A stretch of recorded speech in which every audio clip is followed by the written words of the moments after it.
തങ്കമണി എന്ന് പറഞ്ഞ സിനിമയാണ്. ഒന്ന് വരണം, അതിന്റെ പരിപാടികളൊക്കെ ആയിട്ട് ഞങ്ങൾ പുറകെ വരാം. മംഗളകർമ്മത്തിലേക്ക് എടുക്കുന്നു. ആദ്യത്തെ സോങ് ഇന്ന് ഇവിടെ റിലീസ് ചെയ്യുകയാണ്. ഈ സിനിമയിൽ 5 ഗാനങ്ങളാണ് ഉള്ളത്. അതിൽ ആദ്യത്തെ ഗാനം ഇന്ന് ഇവിടെ റിലീസ് ചെയ്യപ്പെടുന്നു. അതിനുശേഷം നമുക്ക് ഇവിടെ LED വാളിൽ കാണാവുന്നതാണ്. അതിന്റെ ഓഡിയോ ലോഞ്ച്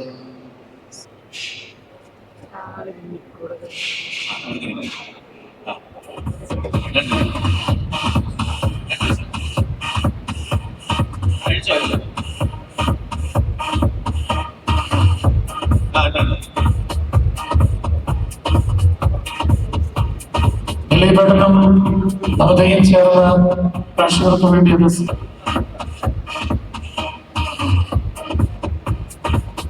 നിറഞ്ഞ കയ്യടി കൊടുത്തുകൊണ്ട് കൊച്ചിയുടെ പേരിലുള്ള ഈ സിനിമ പുതിയ നായകൻ വരാൻ പോവുകയാണ്.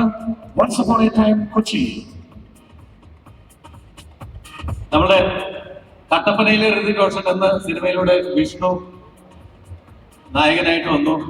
ഇപ്പൊ പുതിയ നായകൻ മുമ്പിൽ വന്നിരിക്കുകയാണ്. ദിലീപ് ഒരു 2 വാക്ക് സംസാരിച്ചിട്ട് ബാക്കി നമുക്ക് ഇതിന്റെ ഓഡിയോ ലോഞ്ച്.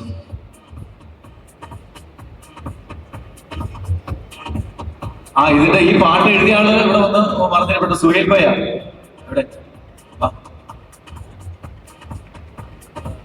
ലേറ്റായി വന്നോ?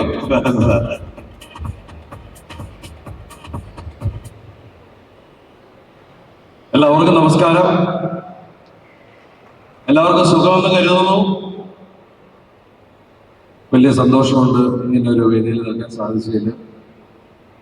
നമ്മളതിലും ഞാനും നമിതയൊന്നും ഈ സിനിമയിലില്ല. പക്ഷേ നമ്മുടെ കുടുംബത്തിലെ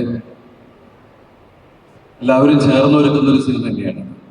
നാദൃഷിയാണെങ്കിലും റാഫിമയാണെങ്കിലും നമ്മളുടെ ബന്ധമൊക്കെ എല്ലാവർക്കും അറിയാവുന്നതാണ്. ഞാൻ റാഫിമയുടെ ഒരുപാട് ഹിറ്റ് സിനിമകളിൽ എനിക്ക് അഭിനയിക്കാൻ അവസരം ഉണ്ടായിരുന്നു.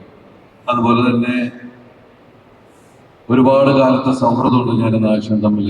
പക്ഷേ നാദൃഷിയുടെ സിനിമയിൽ കേശു വീടിന്റെ നാഥൻ എന്ന സിനിമയിലാണ് അഭിനയിച്ചത്.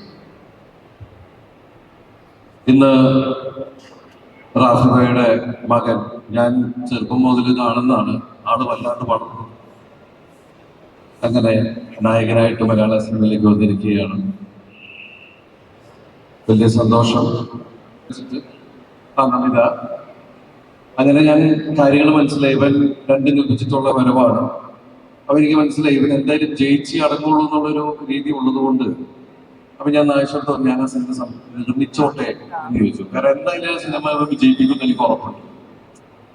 അതുപോലെ തന്നെ എനിക്ക് അതിന്റെ നിർമ്മാണം എൻ്റെ ഒരു സുഹൃത്തായ ആൽവിൻ ആന്റണി കൊണ്ടുപോയി. പിന്നെ എല്ലാം നമ്മുടെ സുഹൃത്തുക്കൾ തന്നെ ആയതുകൊണ്ട് നമ്മളത് ശ്രമിച്ചു.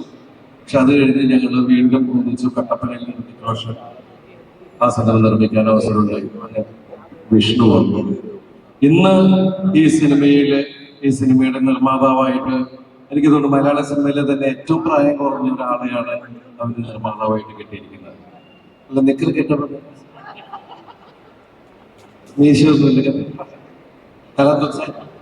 അല്ല സാറിങ്ങനെ നിക്കറിട്ട് വന്നപ്പോ എനിക്കൊരു കാര്യത്തിൽ ആശ്വാസമുണ്ട്. സാധാരണ ഒരു സംവിധായകൻ സംവിധാനം ചെയ്ത നിർമ്മാതാവിന്റെ കളസം കീറി എന്ന് സാധാരണ പറയാറുണ്ട്. കളസം കീറിയിട്ടില്ല എന്ന് അദ്ദേഹം തെളിയിച്ചിരിക്കുകയാണ്. പാന്റ് ഊരിപ്പോയി. അതുകൊണ്ടാ ഞാൻ ആദ്യം വിചാരിച്ചത് ചെറുപ്പത്തിൽ പാന്റ് ഇട്ടിട്ട് നനച്ചപ്പോ. എന്തായാലും നിങ്ങളുടെ സിനിമ ഗംഭീരമാവട്ടെ, വലിയ രീതിയിൽ വലിയൊരു വിജയമായി മാറട്ടെ എന്ന് ആത്മാർത്ഥമായിട്ട് പ്രാർത്ഥിക്കുന്നു, ആശംസിക്കുന്നു. കാരണം ഓരോ സിനിമയുടെ വിജയവും മലയാള സിനിമയുടെ തന്നെ വലിയ വിജയം തന്നെയാണ്. നിങ്ങളെല്ലാവരുടെയും സ്നേഹവും പ്രാർത്ഥനയൊക്കെ പ്രതീക്ഷിച്ചുകൊണ്ട് ഈ ഓഡിയോ ലോഞ്ച് അല്ലേ നമ്മൾ ഈ പാട്ട് റിലീസ് ചെയ്തായിട്ട് അറിയിക്കുന്നു. എല്ലാവർക്കും ഐശ്വര്യവും നമ്മൾ നേരുന്നു. അതുപോലെ നമ്മുടെ ഒരു സിനിമ വരുന്നുണ്ട്, പറഞ്ഞോട്ടെ. തങ്കമണി എന്ന് പറഞ്ഞ സിനിമയാണ്. ഒന്ന് വരണം, അതിന്റെ പരിപാടികളൊക്കെ ആയിട്ട് ഞങ്ങൾ പുറകെ വരാം. വലിയ സന്തോഷം കൊടുത്തു. എവിടെയാ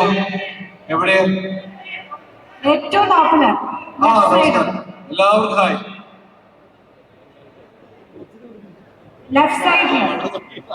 എല്ലാവർക്കും നമസ്കാരം. ഒരുപാട് സന്തോഷമുണ്ട്.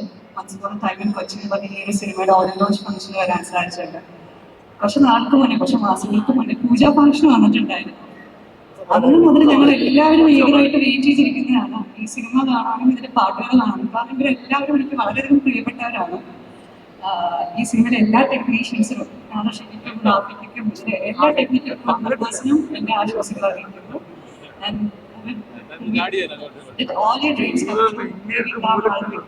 ചേച്ചി എല്ലാവർക്കും എന്റെ ആശംസകൾ അറിയിക്കുന്നു. ഇതൊരു അടിപൊളി സിനിമയാവട്ടെ, ഹിറ്റാവട്ടെ എന്ന് ഞാൻ ആത്മാർത്ഥമായി പ്രാർത്ഥിക്കുന്നു. എല്ലാവരും ചെയ്തിട്ടുള്ള സിനിമയാണ്. Thank you. അപ്പൊ നമുക്കിനി ഹിഷാം മ്യൂസിക് ചെയ്ത് നമ്മുടെ സുഹൈൽ ഗോയ എഴുതിയ ഈ ഗാനം ഒന്ന് കാണാം. ഇതാണ് ഇന്ന് റിലീസ് ചെയ്യപ്പെടുന്ന ഗാനം. ഇത് നിങ്ങൾക്ക് ഇഷ്ടപ്പെടുകയാണെങ്കിൽ അത് കഴിഞ്ഞിട്ട് നല്ലൊരു കയ്യടി, അത് ഞങ്ങളുടെ ഒരു ആശ്വാസത്തിന്, ഞങ്ങളുടെ ഒരു മനസ്സമാധാനത്തിന് വേണ്ടിയിട്ട് തരണം പ്ലീസ്. Thank you. അതിനുമുമ്പ് ദേവിക ഓൾ ദ ബെസ്റ്റ് ഞാൻ പറയാൻ വിട്ടുപോയി, സോ സോറി.